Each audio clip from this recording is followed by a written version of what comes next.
আসসালামু আলাইকুম। আজি কি রান্না করি ওনারা দেখা আসছন। আমার তো ভালো লাগিলে লাইক করিবা শেয়ার করিবা চন। আজি কি রান্না করি পুরি বাসি বে কিন্তু দেখে লাগি চিংড়ি মাছ দিবে রেঞ্জাম ঠিক করলা বাজি করছো একদিন পুরি টুড়ি পরিষ্কার করে ফেলাই আবার চুলত যায় চুলত নিজে সরিয়ে দি সরিষার তেল দিয়ে ফেলাই তেল গরম হয়ে রসুন কুচি দিই রসুন কুচি পোড়া পোড়া হলে আবার পেঁয়াজ কুচি দিয়ে ফেলাই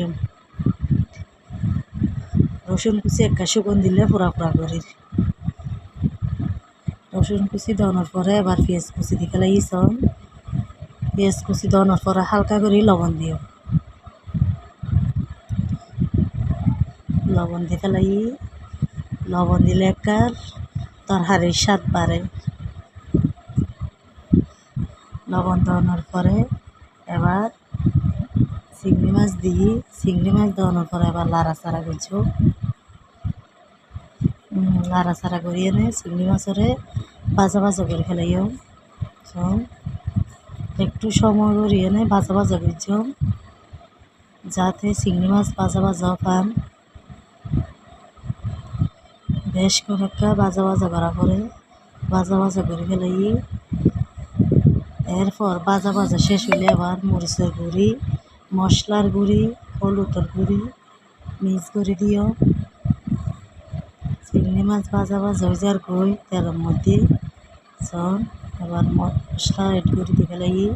এবার হালকা করে পানি দিও পানি দিয়ে ফেলাই পানি দেওয়ার পরে এবার একটা লাড়াচাড়া করে দিও যাতে তলত দিয়ে লাগে না যায় লাড়াচাড়া করানোর পরে পালা করে লাড়াচাড়া করছো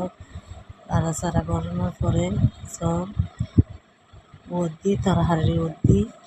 তেল উঠে যাবে ডাংনা দিয়ে হালকা করে তেল উঠে যাবে কি সুন্দর লাগে সব এবার বেরি দিয়ে ফেলাইও বেরি দেওয়ানোর পরে আর একটু লাড়াচাড়া করে দিও লাড়াচাড়া করছি বেরি দেওয়ানোর পরে আর ডাকনানো দিও যাতে বেরির তরকারি সুন্দর থাকে পান সবুজ থাকে পান লাড়াচাড়া করে দিয়েছ বেরির মধ্যে আর সিদ্ধ হয়ে যাগো ফুরিব তখন সিদ্ধ হয়ে যার গই বেরিয়ে দূরে সিদ্ধ হইব আবার আরেক চুলত যাইও আরেক চুলত যাই ঠিক করলা ভাজি করছো গ্যাস আরেক চুলোর মধ্যে হরিয়া দি ফেলাই তেল দি ফেলাই তেল গরম হইবে আবার রসুন কুচি পেঁয়াজ কুচি দি ফেলাইও দেওয়ানোর পরে এবার মরিচ কাঁচা মরিচ কুচিয়ে দিও মশলায় এড করে ফেলাইও রসুন কুচি হালকা বাদামি কালার করি এবার পেঁয়াজ দিয়ে ফেলাই পেঁয়াজ দেওয়ানোর পরে আবার হালকা লবণ দিও